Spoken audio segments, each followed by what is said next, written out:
আমাদের গ্রামে একটা পুরনো শ্মশান আছে। শ্মশানের মাঝখানে বিশাল একটা বটগাছ। লোকজন বলে ওখানে রাতে কেউ গেলে আর ঠিকমতো ফেরে না। একদিন আমার কাকা রাত করে ফিরছিল শর্টকাট ধরে শ্মশানের রাস্তা দিয়ে। হঠাৎ দেখে সাদা শাড়ি পরা একটা মহিলা গাছের নিচে বসে চুল আঁচড়াচ্ছে।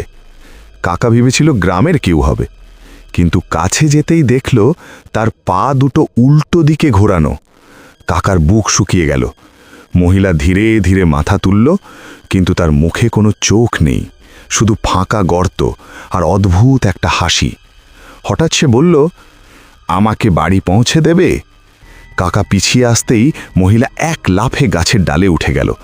তারপর উল্টো হয়ে ঝুলতে ঝুলতে ফিসফিস করে বলল, তুই তো শর্টকাট নিতে চেয়েছিলি, এবার আমি তোকে শর্টকাটে নিয়ে যাব।